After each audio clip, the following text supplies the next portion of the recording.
بسم اللہ الرحمن الرحیم۔ بنت نیل، مصنف اسلم راہی M.A۔ اسکندریہ شہر کا وہ میدان جہاں گلیڈیٹر کے مقابلے ہوا کرتے تھے، جہاں گھوڑ دوڑ ہوتی تھی اور جہاں ان گنت تماشائیوں کی موجودگی میں مجرموں کو درندوں کے آگے پھینکا جاتا تھا، آج مردوں، عورتوں، بوڑھوں اور بچوں سے کھچا کھچ بھرا ہوا تھا۔ ہر طرف شور سا برپا تھا۔ لوگ بڑی بےتابی اور بے چینی کا اظہار کر رہے تھے کہ یکایک میدان میں خاموشی طاری ہو گئی، کیونکہ مصر کا حاکم مکوکس اپنے اہل و عیال کے ساتھ میدان میں داخل ہوا اور سب کے ساتھ وہ شہ نشین پر ان نشستوں کی طرف بڑھا جو ان کے لیے مخصوص تھیں۔ مکوکس اپنے اہل خانہ کے ساتھ وہاں جا کر بیٹھ گیا تھا۔ مکوکس کے آنے سے اور بیٹھ جانے کے بعد میدان میں گلیڈیٹر اترا، جسے اپنے جسم پر زرہ، سر پر منہ تک کو ڈھانک دینے والا خود، کندھوں اور ٹانگوں میں لوہے کے خول اور بازوؤں پر اس نے آہنی جوش ڈال رکھے تھے۔ اس کے پاس سیدھی تلوار اور وہی رومنوں والی مستطیل ڈھال تھی۔ وہ میدان کے وسط میں آ کر کھڑا ہو گیا تھا۔ تھوڑی ہی دیر بعد اسکندریہ کے اس میدان میں ادیم اترا۔ وہ بھی اس گلیڈیٹر کی طرح اپنے جسم پر زرہ، لوہے کے خول اور آہنی جوشن لگائے ہوئے تھا، لیکن عربوں کی روایات کے مطابق اس کی تلوار خامدار اور ڈھال گول اور مضبوط تھی۔ تیز تیز چلتا ہوا ادیم اس طرف بڑھا جہاں اس سے مقابلہ کرنے والا گلیڈیٹر اس کا منتظر کھڑا تھا۔ ادیم جب گلیڈیٹر کے سامنے آیا تو اسے اپنے سر سے خود ہٹایا، چہرہ ننگا کرتے ہوئے اس نے کہا، اے اجنبی، تم بھی اپنے چہرے سے نقاب ہٹاؤ تاکہ میں دیکھ سکوں کہ تم کون ہو۔ مجھے بتایا گیا ہے کہ کچھ رومنوں کے قتل کے جرم میں تمہیں موت کے میدان میں لایا گیا ہے۔ ادیم نے اپنے چہرے اور سر سے جب خود ہٹایا تو اس گلیڈیٹر نے اس بار ہمدردی میں کہا، تم تو بھی نوعمر ہو، تمہاری تو داڑھی بھی پوری طرح ابھی نہیں آئی، پھر اتنا بڑا جرم تم نے کیسے کر لیا؟ پھر اسے تعصب اور افسوس سے کہا، کاش تمہارے بجائے میرے سامنے کسی اور کو لایا جاتا۔ موت کے اس میدان میں نے اپنی اس تلوار سے انگنت جوانوں کو، مجرموں اور مقابلے کے لیے للکارنے والوں کو کاٹا، لیکن قسم مجھے یسوع مسیح کی، تمہارے ساتھ مقابلہ کرتے ہوئے مجھے دکھ اور تکلیف ہو رہی ہے۔ تم نے ابھی اس دنیا کا کچھ نہیں دیکھا۔ وہ سما کیسا بھیانک ہوگا جب اس میدان میں تمہاری لاش میرے سامنے خون میں لت پت پڑی ہوگی۔ کاش تم یہاں نہ آتے، زندان کی سزا قبول کر لی ہوتی یا جلاد کے ہاتھوں مر جانے کو ترجیح دی ہوتی۔ یہاں اس میدان میں میرے ہاتھوں مرنے کیوں آ گئے ہو؟ جلاد اور زندان کی موت تو آسان اور کسی قدر گمنام بھی ہے۔ یہاں اس میدان میں تو سب لوگوں کی موجودگی میں مرنا ذلت اور رسوائی کی موت ہے۔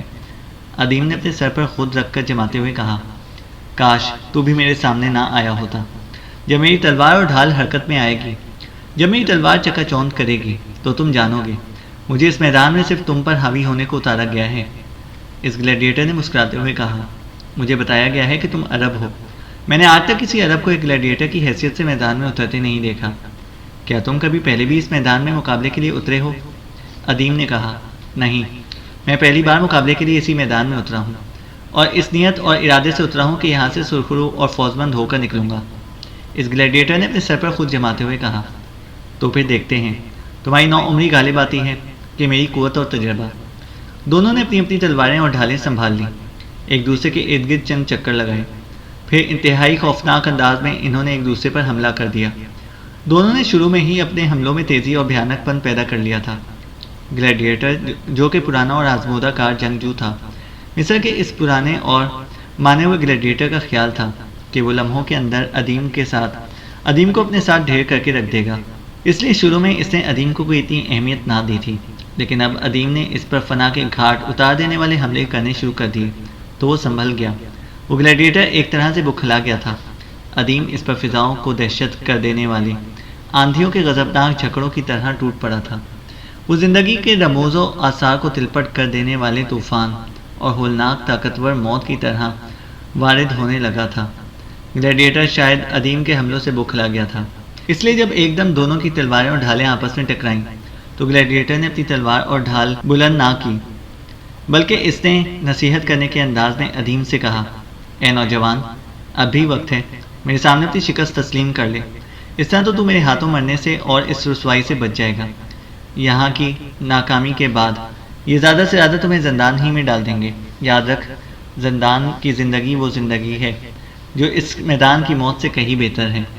ادیم نے کہا، گو اس میدان میں یہ میرا پہلا مقابلہ ہے، لیکن جان چکا ہوں کہ میں بآسانی تم پر غالب آ جاؤں گا۔ اے رومن، تم لوگ تاریک راہوں میں ٹکرے کھانے والے ہو، بدبختی کے پیچھے دوڑنے والے ہو، باطل کے حق میں فیصلے کرنے والے، موت کے سایوں میں آرام کرنے والے ہو۔ تم لوگ تمدن کی گمراہی اور پستی اور کفر الحاد کی زنجیروں میں جکڑے ہوئے ہو۔ کبھی میں بھی تم لوگوں جیسا ہی تھا، پر میرے رب نے میری رہنمائی کی اور میں مسخر ہو گیا۔ اب میرے پاس دو قوتیں ہیں، ہاں رومن، اب میرے پاس دو قوتیں ہیں، ایک اپنی قوت و ممارست اور اپنے رب کی اعانت اور نصرت۔ دیکھ، میں زندگی کے چشموں کو شہد کر دینے والا راز پا چکا ہوں۔ اب جہاں میرے بازوؤں کی قوت، میری انگلیوں کی سنائی اور میرے ولولوں کی بے باکی میرے رفیق و ندیم ہیں، وہاں میرے رب کی مدد و نصرت بھی میری ہمدم و مونس ہے۔ مجھے مشورہ دینے کی بجائے تو خود میرے ہاتھوں اپنی شکست تسلیم کر لے اور موت کے اس میدان سے نکل جا، ورنہ قسم مجھے اپنے اس رب کی جس نے الکتاب میں کائنات کے سارے فیصلے پہلے سے لکھ رکھے ہیں، میں تجھے ریت کا ڈھیر سمجھ کر گرا دوں گا، تجھے زندگی کی بلندیوں سے موت کی وسعت اور گہرائیوں میں پھینک دوں گا، تیرے سارے اعمال، تیری اس ساری کوشش و سعی کو تلخی و تاریکی میں گھیر کر بے کیف و غیر منفعت بنا دوں گا، تیرے تکبر و تفاخر کی اسیری کو کاٹ کر اے رومن میں تجھے تسلیم و رضا کی زنجیروں میں جکڑ کر رکھ دوں گا۔ دیکھ رومن، تیری سیدھی تلوار صرف گھونپی جا سکتی ہے اور تیری چھجے دار ڈھال صرف ضرب کو روکتی ہے، میری ترچھی اور بھاری لمبی تلوار گھونپنے کے علاوہ بلند ہو کر گرتی بھی ہے، اور میری گول وزنی ڈھال صرف ضرب روکنے کے علاوہ ضرب لگاتی بھی ہے۔ وہ گلیڈیٹر پہلی بار ادیم کی گفتگو کے باعث بدحواسی اور پریشانی کا شکار ہوا تھا۔ اس نے ادیم سے مقابلہ کرتے ہوئے یہ اندازہ لگا لیا تھا کہ ایسے نوجوان کو موت کے اس میدان میں زیر کر لینا اس کے بس کی بات نہیں ہے۔ دونوں نے پھر اپنی تلوار اور ڈھال علیحدہ کی اور ایک دوسرے پر ٹوٹ پڑے۔ ادیم اب پہلے سے کہیں زیادہ بکھر کر اور خوفناک انداز میں حملہ آور ہوا تھا۔ اس کے حملوں میں محبت کی گرمی اور جدائی کی تلخی جیسی انقلاب تحریک تھی۔ سمندر کے سینے سے اٹھتے ہوئے حباب اور کہرمانی کے پیکرے آتشی کی طرح وہ بڑھ چڑھ کر حملہ آور ہو رہا تھا۔ پھر سے شیروں کے وجدان اور نغمہ سازوں کی امنگ جیسی آواز نے اللہ اکبر کا نعرہ مارا اور اپنی تلوار بلند کر کے گلیڈیٹر پر گرائی۔ گلیڈیٹر ادیم کے اس نعرے کو سمجھ نہ پایا اور گھبرا گیا۔ وہ ادیم کے سامنے اپنے دفاع کو مکمل نہ کر سکا۔ ادیم کی تلوار اس کے پہلو پر گری اور اس رومن گلیڈیٹر کو اس کے لوہے سمیت کاٹتی چلی گئی۔ وہ گلیڈیٹر زمین پر گرا اور دم توڑ گیا۔ اتنے میں دو مسلح سپاہی میدان میں اترے، ادیم کو اپنے ساتھ مصر کے حاکم مکوکس کے پاس لے گئے۔ ادیم جب قریب گیا تو اس نے وہاں مکوکس کے سامنے اندریاس بھی کھڑا تھا۔ جب ادیم اندریاس کے ساتھ جا کر مکوکس کے سامنے کھڑا ہوا تو مکوکس چند ثانیوں تک فخریہ انداز میں ادیم کی طرف دیکھتا رہا، پھر اسے اندریاس کو مخاطب کرتے ہوئے کہا، تم دونوں باپ بیٹے نے وہ وعدہ پورا کر دیا ہے جو تم نے میرے ساتھ کیا تھا، تم دونوں آزاد ہو، کوئی تم سے اب ان رومن سپاہیوں کے قتل کی باز پرست نہیں کر سکتا۔ اندریاس، تم اپنے بیٹے کو تیار رکھو، آنے والے اتوار کو اس کا مقابلہ ایک اور گلیڈیٹر سے ہوگا۔ مکوکس اٹھا اور اپنے خاندان کے دیگر افراد کے ساتھ وہ اپنی بھگی میں بیٹھ کر چلا گیا۔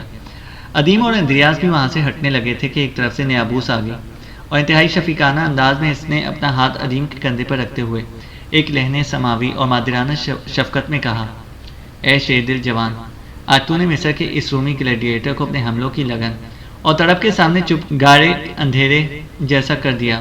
تو اس پر موت کی ایک غضبناک انگڑائی بن کر نازل ہوا، اس کی روح کو تو نے آزاد کر دیا، اس کے جھوٹے اقتدار پر غم و اندوہ کے آثار طاری کی اور اپنے حسن و جمال کے رنگ اور اپنی وحدت فکر سے اے جوان تو نے اس کی ساری عظمت کو نینوا، پامیر اور بابل کے کھنڈرات جیسا کر کے رکھ دیا۔ تجھے عزریس کی دعا ہو اور تو اسی طرح شادان رہے، تیری خوشیاں فکر و خرد کی ندیوں کی طرح بہتی رہیں، تیرا آفتاب خودی چمکتا رہے اور تو بافندہ و دہقان کی طرح چمکتا رہے۔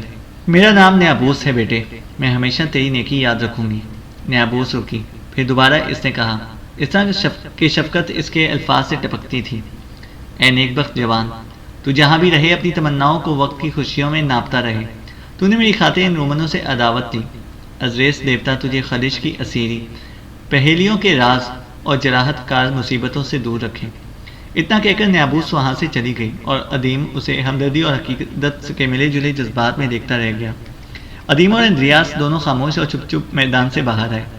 میدان سے تھوڑی دور جا کر ادیم نے اندریاس کی طرف دیکھتے ہوئے کہا، اے میرے باپ، کیا میرا مقابلہ جیتنے سے ہم دونوں مصر کے اندر پھر پہلے کی طرح آزاد و محفوظ نہیں ہو گئے؟ اندریاس نے بڑی رازداری سے کہا، نہیں بیٹے، ایسا نہیں ہے، تیری سوچیں غلط ہیں، تو ابھی نوعمر ہے، تیری نسبت میں ان رومنوں کی سرشت سے خوب واقف ہوں۔ گو مکوکس نے ہمیں معاف کر دیا ہے اور وقتی طور پر یہ معاملہ بظاہر دب گیا ہے، لیکن میرے بیٹے سن رکھ، ایک روز یہ رومن عیاری اور دھوکہ دہی سے کام لے کر ہم دونوں سے انتقام ضرور لیں گے اور اپنے ساتھیوں کی پاداش میں یہ ہم دونوں کو قتل کر کر رکھ دیں گے۔ سنو، یہ رومن اپنے مقابلے میں اوروں کو حقیر جانتے ہیں اور مصر کے اندر تو انہیں عربوں سے خاص عداوت ہے۔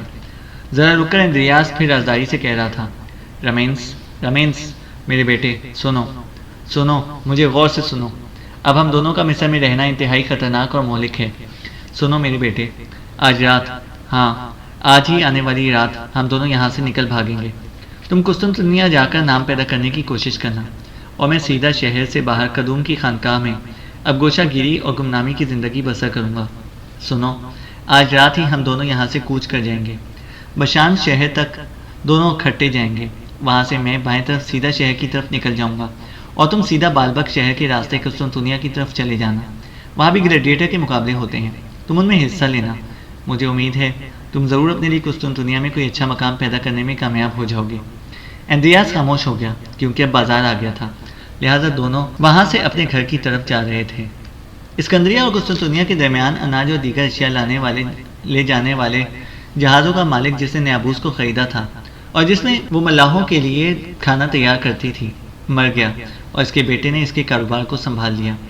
ایک روز جبکہ یہ جہاز اسکندریہ کی بندرگاہ پر کھڑے تھے اور مرنے والے تاجر کا بیٹا اور نیابوس کا نیا مالک ایک جہاز کے عرصے پر بیٹھا ہوا تھا کہ نیابوس اس کے سامنے آئی۔ اس وقت اپنے جسم پر زرہ پہنے ہوئے تھی اور اس کے پاس ڈھال اور تلوار تھی۔ وہ نیا مالک جس کا نام قدیفس تھا، نیابوس کو یہ مسلح دیکھ کر گھبرایا، خوف زدہ ہو گیا۔ قبل اس کے کہ وہ کسی رد عمل کا اظہار کرتا، نیابوس اس کے قریب آئی اور مخاطب کرنے کے انداز میں اس نے کہا، اے میرے آقا، آج سے کئی برس پیچھے میں اپنے شوہر اور 4 بچوں کے ساتھ بحیرہ روم کے کنارے قسطنطنیہ سے ایک تجارتی قافلے کے ساتھ جنوب کی طرف سفر کر رہے تھے۔ ہماری منزل عربوں کا ایک قبیلہ بنو سلیم تھا کہ میرے شوہر کا تعلق اسی قبیلے پہ تھا، پر ہائے حیف، راستے میں ڈاکوؤں اور ریزنوں نے اس قافلے پر حملہ کیا اور ہمارے قافلے کو لوٹ کر اکثر کو قتل کر دیا۔ جو بچے انہیں مختلف ہاتھوں میں فروخت کر دیا گیا۔ میرا شوہر بھی اس حادثے میں مارا گیا۔ میرے بچے نہ جانے کہاں کہاں بکتے اور دھکے کھاتے پھر رہے ہوں گے، جبکہ میں آپ کے باپ کے ہاتھ بک گئی۔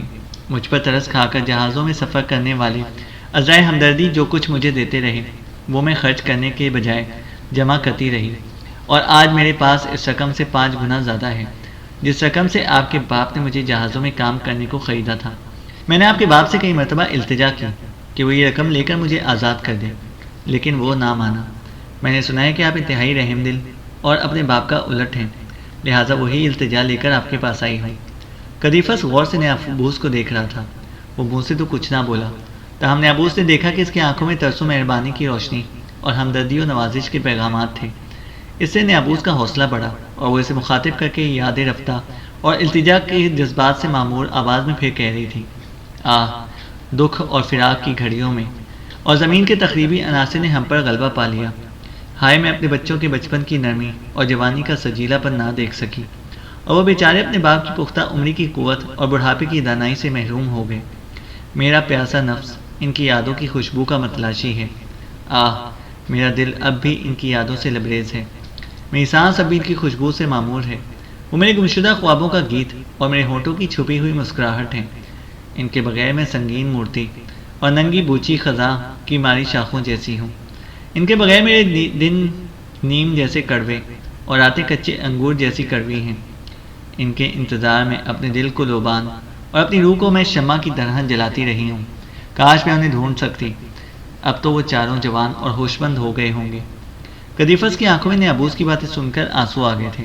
اس نے نیابوس کی طرف دیکھتے ہوئے نیکی، خلق، مروت اللحاظ سے بھرپور آواز میں کہا، آپ میری ماں کی جگہ ہیں۔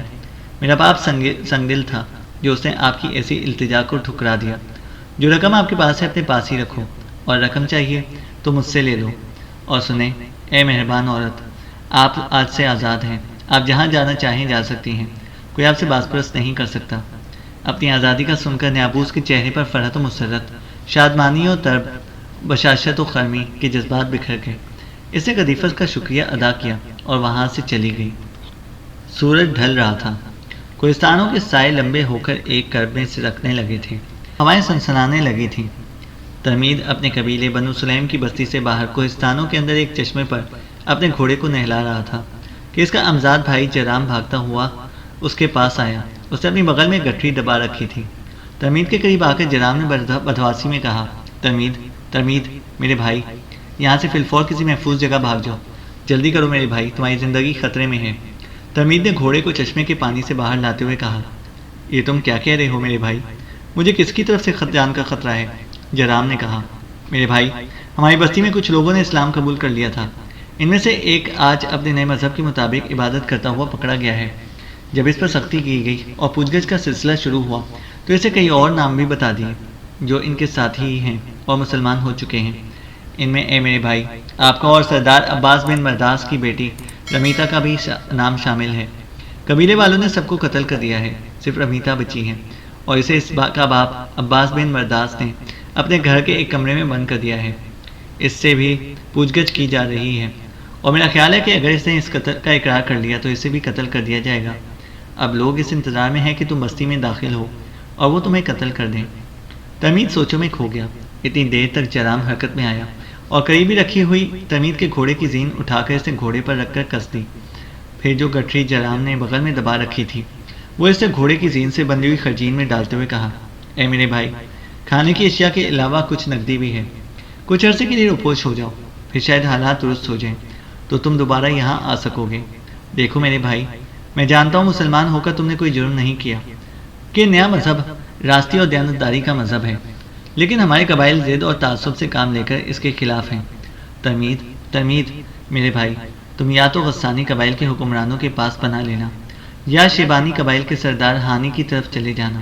وہ انتہائی نیک دل، پرخلوص اور ہمدرد انسان ہے، وہ ضرور اس غریب الوطنی میں تمہاری مدد کرے گا۔ اس طرح میرے لیے بھی آسانی ہوگی، اور جب یہاں حالات درست ہوں گے تو ان دونوں جگہ جا کر میں تمہیں لے آؤں گا۔ ذرا رک کر جرام پھر کہہ رہا تھا، اور سنو میرے بھائی، اپنے قبیلے والوں کو یقین ہے کہ اگر تمہیں اپنے ساتھیوں کے قتل کی خبر ہو گئی تو تم ضرور بھاگ کر یثرب کی طرف جاؤ گے، لہٰذا انہوں نے یثرب کی طرف جانے والے راستوں پر قبیلے کے مسلح جوان بٹھا دیے ہیں۔ اس لیے میرے بھائی، یہاں سے نکل کر تم یثرب کی طرف نہ جانا۔ میرے بھائی، بابا، ماں، چچا، چچی اور اشتانہ تمہارے لیے پریشان ہیں۔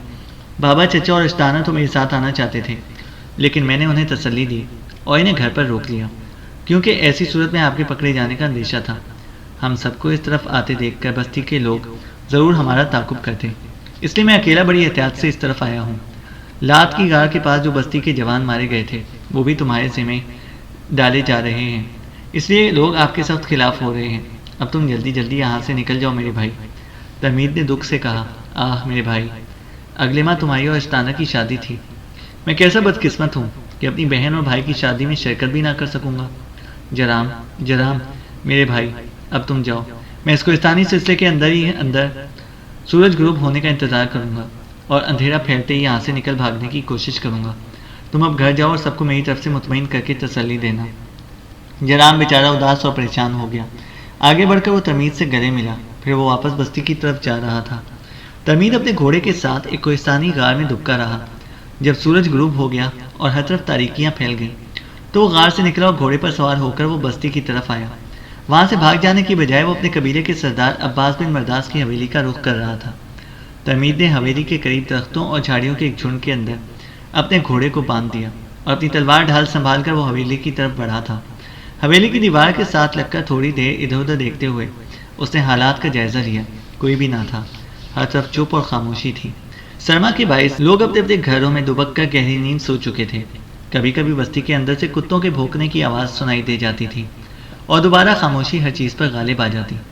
ترمید نے حویلی کی دیوار پھاندی اور اندر کود گیا اور بڑی تیزی سے وہ حویلی کے سکونتی حصے کی طرف بڑھا۔ اب وہ حویلی کے مختلف کمروں کا جائزہ لینے لگا۔ شاید اسے رمیتا کی تلاش تھی، رمیتا جو مسلمان تھی۔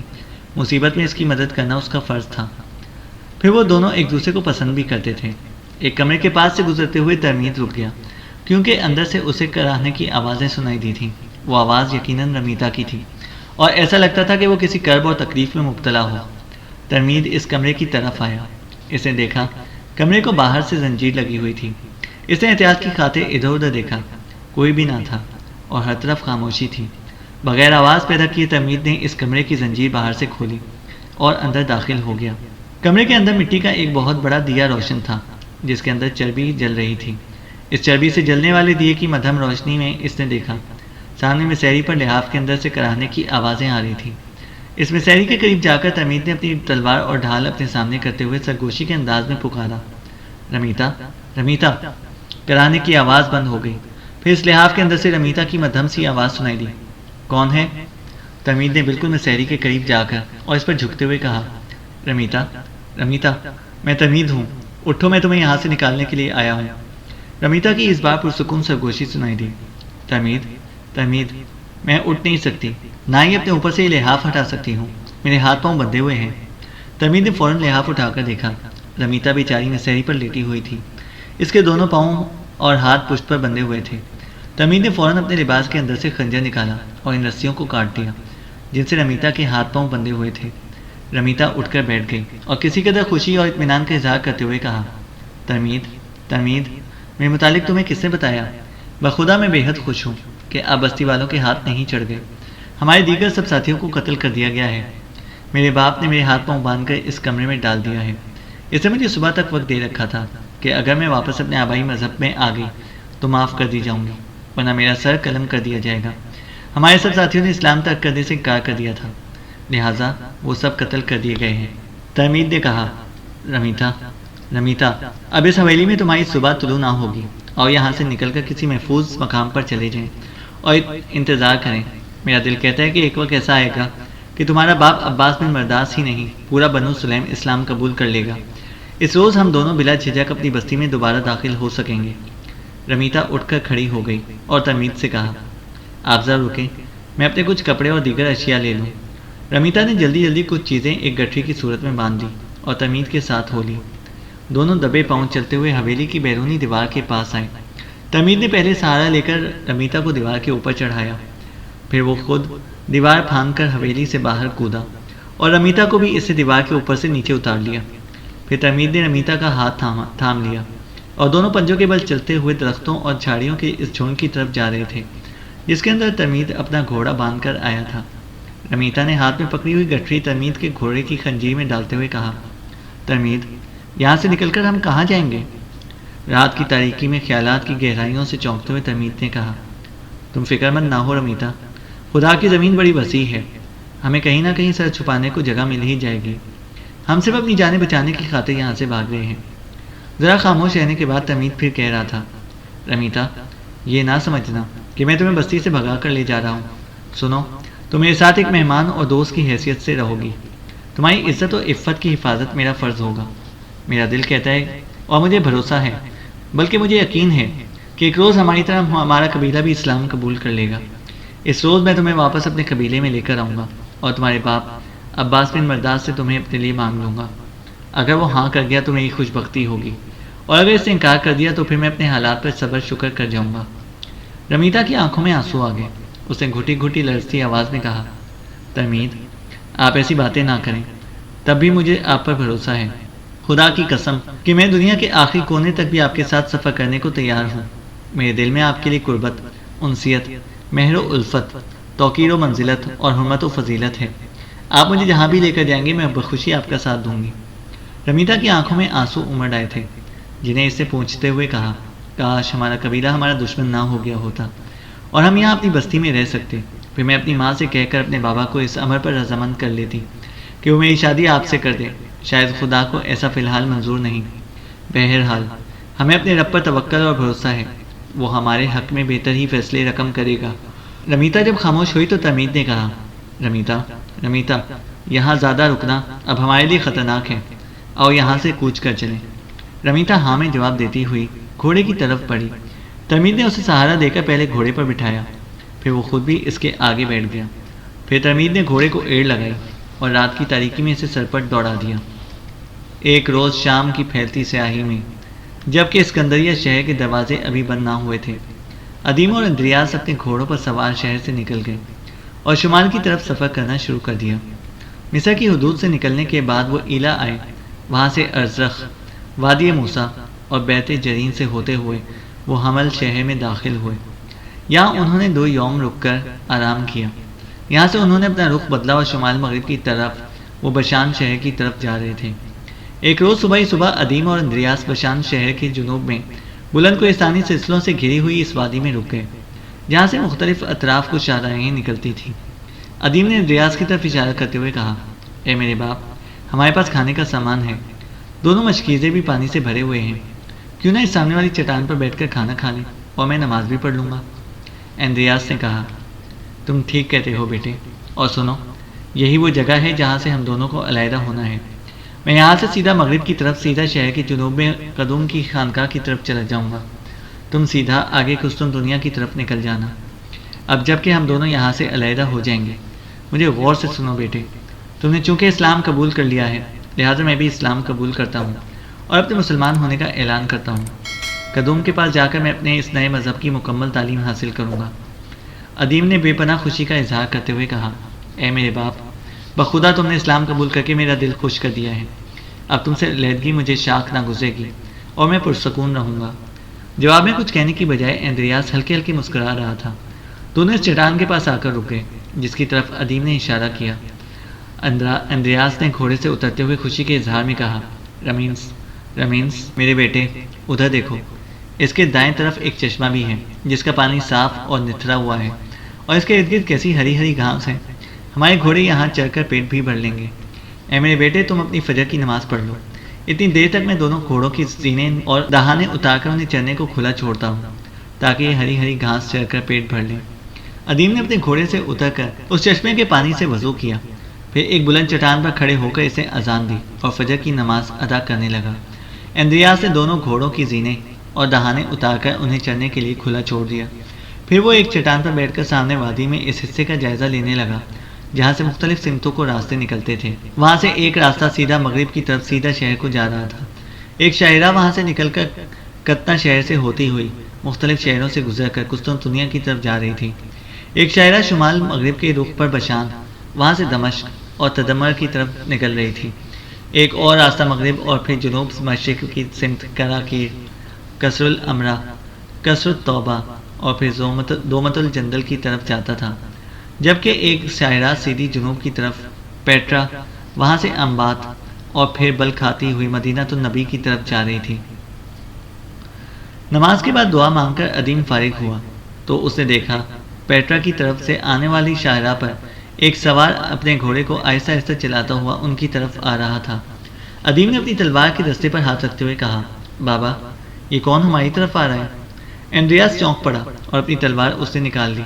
ادیم چند ثانیوں تک غور سے اس سوار کو دیکھتا رہا، پھر سے ترحم و مہربانی اور شفقت و ہمدردی میں ڈوبی آواز میں کہا، بابا، اپنی تلوار کو نیام میں کر لو۔ آنے والا سوار کوئی نوجوان ہے، اس کے پیچھے ایک انتہائی خوبصورت اور نوعمر لڑکی بھی بیٹھی ہوئی ہے۔ دونوں مجھے تھکے اور پریشان بکھرے سے لگتے ہیں، جیسے مردوں کی بستی سے نکل کر یا صدیوں کا سفر طے کر کے اس طرف آ نکلے ہوں۔ اندریاس نے اپنی تلوار نیام میں کر لی۔ اتنی دیر میں وہ گھڑ سوار بھی نزدیک آ گیا۔ وہ ترمید تھا، ادیم کا بڑا بھائی، اور اس کے پیچھے رمیتا بیٹھی ہوئی تھی۔ قریب آ کر ترمید نے اپنے گھوڑے کو روکا، پھر وہ نیچے اترا اور چند قدم آگے بڑھ کر اس چٹان کے قریب آیا جس کے اوپر ادیم اور اندریاس کھڑے تھے۔ پھر اس نے ان دونوں کی طرف دیکھتے ہوئے کہا، ہم دونوں اجنبی ہیں، پچھلے 1 دن اور 1 رات سے بھٹک رہے ہیں، پہلے کبھی اس طرف نہیں آئے، ہمارا ارادہ بنو غسان کی طرف جانے کا ہے۔ اندریاس نے ترمید کو جواب دیتے ہوئے کہا، اے اجنبی نوجوان، تم دونوں غلط سمت میں نکل آئے ہو، بنو غسان کو تو تم پیچھے چھوڑ آئے ہو، بہرحال وہ یہاں سے زیادہ دور بھی نہیں۔ سنو، بنی غسان تو دومت الجنت اور تبوک کے درمیان آباد ہیں، یہ یہاں سے جو راستہ جنوب مشرق کی طرف جا رہا ہے یہ تمہیں سیدھا دومت الجنت کی طرف لے جائے گا۔ اس بار ادیم نے ترمید کو مخاطب کرتے ہوئے کہا، اے اجنبی، تمہیں کس سے خطرہ ہے جس کی بنا پر تم بنو غسان کے ہاں پناہ لینے کا ارادہ رکھتے ہو؟ رمید نے کہا، اے مہربان نوجوان، میری اور میری اس ساتھی لڑکی کی داستان بڑی طویل ہے، تم سنو گے تو تنگ پڑ جاؤ گے۔ ادیم نے کہا، بخدا ایسی گفتگو کر کے تم نے میرے شوق کو بڑھا دیا ہے، تم دونوں مجھے بھوکے اور سردی کے مارے ہوئے لگتے ہو۔ اپنے گھوڑے کی زین اتارو، دہانہ اتار کر وہیں رکھ دو اور گھوڑے کو کھلا چھوڑ دو کہ وہ ہمارے گھوڑوں کے ساتھ چڑھ کر اپنا پیٹ بھر لے، اور تم دونوں اوپر چٹان پر آ جاؤ، ہم یہاں آ کر الاؤ روشن کرتے ہیں اور تم ہمارے ساتھ بیٹھ کر کھانا کھاؤ۔ ترمید کچھ پیسوں پیش کرنے لگا۔ ادیم نے اس کی ہمت بڑھاتے ہوئے کہا، تم ہچکچاؤ نہیں، اوپر آ جاؤ۔ میرا نام رمینس ہے اور یہ میرے باپ اندریاس ہیں۔ ہم دونوں مسلمان ہیں۔ ہمارا مذہب کسی کو دھوکہ دینے کی اجازت نہیں دیتا۔ تم بلا جھجک اوپر آ جاؤ۔ تم میرے بھائی اور تمہاری ساتھی لڑکی کی میری بہن کی طرح ہیں۔ ادیم کی گفتگو پر ترمید کے ہونٹوں پر ہلکی ہلکی مسکراہٹ نمودار ہوئی۔ اس نے رمیتا کو سہارا دے کر گھوڑے سے اتارا اور گھوڑے کا دہانہ اتار کر اسے چڑھنے کو کھلا چھوڑ دیا۔ پھر وہ رمیتا کے ساتھ اس چٹان پر چڑھنے لگا۔ جب وہ دونوں اوپر گئے تو ادیم نے گہری ہمدردی میں کہا، تم دونوں یہاں بیٹھو، میں لکڑیوں اور گھاس پھوس جمع کر کے تمہارے لیے آگ کا الاؤ روشن کرتا ہوں۔ ترمید نے کہا، میں بھی تمہارے ساتھ لکڑیاں اکٹھی کرتا ہوں، ہم رات بھر کی سردی اور بھوک کے مارے ہوئے ہیں۔ آگ کا نام لے کر تم نے حرارت کی ضرورت کو ہمارے لیے اور تیز کر دیا ہے، اور پھر آگ موسم سرما کا مرغوب تحفہ ہے۔ اندریاس نے بھی اپنی جگہ سے اٹھتے ہوئے کہا، ہاں تم دونوں لکڑیاں چن کر لاؤ اور میں خشک گھاس پھوس جمع کرتا ہوں۔ ادیم اور ترمید وادی کے اندر خشک لکڑیاں تلاش کر کے ایک جگہ ڈھیر کرنے لگے۔ اندریاس خشک گھاس جمع کرنے لگا۔ ان تینوں کو کام میں لگے دیکھ کر رمیتا بھی اٹھی اور وہ خشک گھاس اکٹھا کرنے لگی۔ سورج اب مشرق سے طلوع ہو چکا تھا۔ ابھرتی کرنوں کے عکس رنگ بکھیرنے لگے تھے اور دھوپ ہر شے کو اپنی آغوش میں غلطاؤں پیچاں کرنے لگی تھی۔ کپکپاتی شفق ختم ہو رہی تھی۔ سورج کی گرم گرم شعاعیں افق کی تیرہ پر اپنی کرنوں کی کمندیں پھینکتی ہوئی زمہریر فضاؤں کی تراوت کے اندر حرارت بن کر گھسنے لگی تھی۔ لکڑیاں اور گھاس ایک جگہ جمع کرنے کے بعد انہوں نے آگ روشن کی۔ پہلے وہ گھاس جلاتے رہے۔ جب چٹان پر کچھ آگ جمع ہو گئی تو انہوں نے اس میں خشک لکڑیاں ڈال دیں، جس کے بعد آگ شعلوں کی صورت میں خوب بلند ہونے لگی۔ آگ روشن ہونے کے بعد ادیم نے اپنی خزین سے کھانے کی اشیاء نکال کر اور آگ کے پاس ایک صاف ستھرا کپڑا بچھا کر اس پر رکھی اور ترمید کی طرف دیکھتے ہوئے کہنے لگا، میں جانتا ہوں کہ تم دونوں کو سخت بھوک لگی ہوگی، آؤ پہلے کھانا کھاؤ، اس کے بعد پرسکون ہو کر ہم تم سے تمہارے حالات سنیں گے۔ چاروں وہاں آگ کے پاس بیٹھ گئے اور کھانا کھانے لگے۔ جب سب پیٹ بھر کر کھا چکے تو ادیم نے بچی ہوئی کھانے کی اشیاء پھر اپنی خزین میں ڈالنے کے بعد ترمید کی طرف دیکھتے ہوئے کہا، اب تم اپنے حالات کہو، تم دونوں کے نام کیا ہیں، کہاں سے آئے ہو اور کس طرف سے تمہیں خطرہ ہے جو تم غسانی بادشاہ کے یہاں پناہ لینا چاہتے ہو؟ ترمید نے کہا، میرا نام ترمید ہے اور میری ساتھی کا لڑکی کا نام رمیتا ہے۔ میں بچپن میں اپنے ماں باپ اور بہن بھائیوں سے بچھڑ گیا تھا۔ میرا باپ قسطنطنیہ میں کیسر روم کا ایک جرنیل تھا، اس کا نام لابان تھا۔ ہم 3 بھائی اور ایک بہن تھے۔ قسطنطنیہ سے جب عربوں کے ایک قبیلے بنو سلیم کی طرف ہم سفر کر رہے تھے کہ راستے میں رہزنوں نے ہم پر حملہ کیا۔ اس حملے میں میرا باپ مارا گیا۔ میں، میری ماں، بہن اور بھائی ایک دوسرے سے بچھڑ گئے۔ ایک رحم دل عرب بنو سلیم میں مجھے میرے چچا کے پاس لے کر گیا۔ میرے 2 چچا ہیں اور اپنے بھائی اور میرے باپ کے مرنے کا سن کر انہیں بہت دکھ ہوا اور مجھے ترمید کے بجائے میرے باپ کے نام سے لابان کہہ کر پکارنے لگے، لیکن میں اپنا نام ترمید ہی بتاتا ہوں تاکہ میری ماں، بہن، بھائی مجھ سے کہیں ٹکرائیں تو مجھے میرے نام سے پہچان جائے۔ اپنے آگ پر پھیلے ہاتھ الٹ پلٹ کرتے ہوئے ترمید کہتا رہا، بنی سلیم میں اپنے چچا کے ہاں میں پل کر جوان ہو گیا۔ بنو سلیم کی بستی کے باہر کوہستانی سلسلے میں ایک غار کے سامنے لات نام کا بزرگ نسب ہے۔ لوگ وہاں منتیں ماننے جاتے ہیں اور نذرانے پیش کرتے ہیں۔ اس بت کا جو مجاور تھا وہ کہیں مکہ گیا اور وہاں اسلام قبول کر کے مسلمان ہو گیا۔ آہستہ آہستہ وہ کچھ اور لوگوں پر بھی اثر انداز ہوا اور وہ بھی مسلمان ہو گئے۔ ان میں ہی میری ساتھی رمیتا بھی شامل تھی۔ یہ بنو سلیم کے سردار عباس بن مرداس کی بیٹی ہے۔ وہ مجاور شام کے وقت اپنے ساتھیوں کو غار کے اندر اسلام کی تبلیغ کیا کرتا تھا۔ اس غار کے پچھواڑے میں ایک سوراخ تھا جس سے میں بھی انہیں دیکھتا اور سنتا۔ ان کا اثر مجھ پر بھی پڑا اور میں مسلمان ہو گیا۔ ایک آہ بھرتے ہوئے ترمید نے کہا، پر ہائے حیف، ہمارا ایک ساتھی نماز پڑھتا ہوا پکڑا گیا۔ پھر کیا تھا؟ قبیلے والوں نے اس پر سختی کی اور اس نے سب کے نام ظاہر کر دیے۔ سنگ دل لوگوں نے سب کو قتل کر دیا۔ میں اس وقت اپنا گھوڑا نہلانے کے لیے ملحقہ کوہستانوں کے اندر گیا ہوا تھا۔ میرا چچا زاد بھائی جرام بھاگتا ہوا آیا اور مجھے اس کی اطلاع دی۔ رمیتا کو اس کے باپ بنو سلیم کے سردار عباس بن مرداس نے اس شرط پر اپنی حویلی کے ایک کمرے میں بند کر دیا تھا کہ اگر صبح تک وہ اسلام سے پھر کر اپنے پرانے بت پرستی کے مذہب میں آ گئی تو معاف کر دی جائے گی، ورنہ اسلام قبول کرنے کے جرم میں قتل کر دی جائے گی۔ میں نے اسی رات رمیتا کو اس کی حویلی سے نکال لیا اور ہم دونوں اپنی بستی سے بھاگ گئے۔ میرا ارادہ تھا کہ میں بنو غسان کے ہاں پناہ لوں گا، لیکن ہم دونوں ان راستوں سے واقف نہ تھے، لہٰذا بھٹک گئے۔ صبح کے وقت ان کوہستانوں کے اندر ہم نے اذان کی آواز سنی اور وہ آواز تمہاری تھی، کیونکہ ہم جب اس طرف آئے تو تم نماز پڑھ رہے تھے۔ جس وقت تم نے اذان دی تھی اس وقت ہم دونوں ایک کوہستانی غار میں نماز فجر ادا کر رہے تھے۔ بس یہ ہے ہم دونوں کی داستان۔ ادیم نے کچھ سوچنے کے بعد کہا، سنو، ہمارے اور تمہارے درمیان مسلمان ہونے کا ایک رشتہ ہے، اور یہ رشتہ زبان، نسل، وطن، علاقیت اور دیگر تمام ایسے رشتوں سے بالاتر ہے۔ ہم جس رسول صلی اللہ علیہ وسلم پر ایمان لائے ہیں وہ باغ نبوت کے آخری پھل ہیں۔ میں اور میرا باپ اکیلے ہیں۔ میرے باپ نے مجھے یہی بتایا تھا کہ میری ماں اس وقت گئی جب میں اکیلا ہی تھا، میرا کوئی بہن بھائی نہیں۔ آج سے تم میرے بھائی اور رمیتا میری بہن ہے۔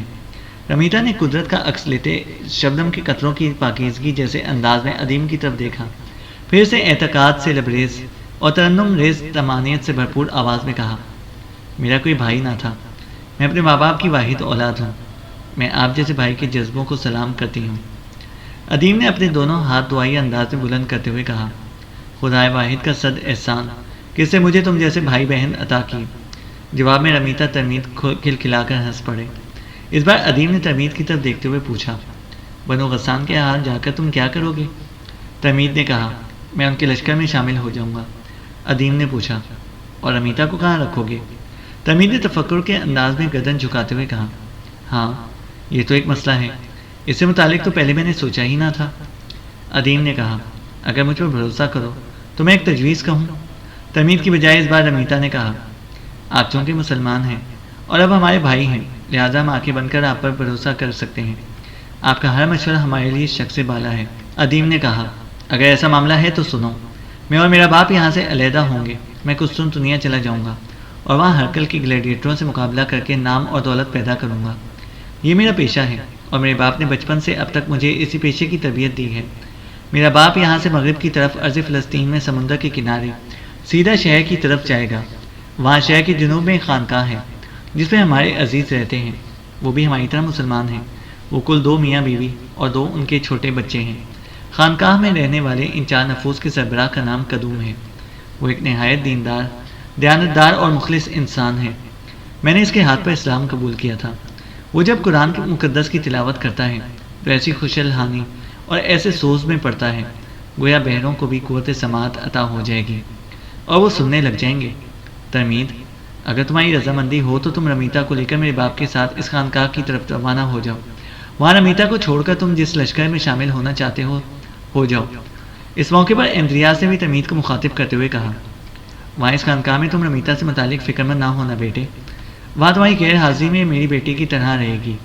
ابھی میرے جسم میں توانائی ہے اور میں حرب و ضرب کے سامان پر اپنی گرفت رکھ سکتا ہوں، لہٰذا ایک باپ کی حیثیت سے میں ہر دشمن سے اپنی بیٹی رمیتا کی حفاظت کروں گا۔ ترمید نے شرمندہ احسان اور متشکرانہ انداز میں باری باری ادیم اور اندریاس کی طرف دیکھتے ہوئے کہا، میں تم دونوں کا زیر بار منت ہوں۔ بخدا تم دونوں نے میرا ایک بہت بڑا بوجھ ہلکا کر دیا ہے۔ میں اور رمیتا سیدھا شہر کی طرف اس خانقاہ کی طرف ضرور جائیں گے۔ رمیتا کے لیے مجھے اس خانقاہ سے بہتر اور محفوظ جگہ کہیں اور نہیں مل سکتی۔ اے اندریاس، میں اور رمیتا ابھی تمہارے ساتھ سیدھا شہر کی طرف روانہ ہوں گے۔ ادیم اٹھ کر کھڑا ہوا اور کہا، اگر ایسا ہے تو پھر اٹھو، اپنی اپنی منزل کی طرف کوچ کرتے ہیں۔ اندریاس، ترمید اور رمیتا بھی اٹھ کھڑے ہوئے۔ آگ کا الاؤ ابھی تک جل رہا تھا۔ وہ چٹان سے نیچے اترے۔ گھوڑوں کو پکڑ کر پہلے انہوں نے ان پر زینے کسی اور دہانے چڑھائے۔ وہ اپنے اپنے گھوڑے پر بیٹھ گئے۔ ادیم کو الوداع کہتے ہوئے ترمید اور رمیتا اندریاس کے ساتھ سیدھا شہر کی طرف روانہ ہو گئے تھے، جبکہ ادیم نے شمال کی طرف جانے والی شاہراہ پر سفر کرنا شروع کر دیا تھا۔ چینل کو سبسکرائب کریں اور بیل آئیکن کو پریس کریں تاکہ ہماری ہر اپڈیٹ آپ کو بر وقت مل سکے۔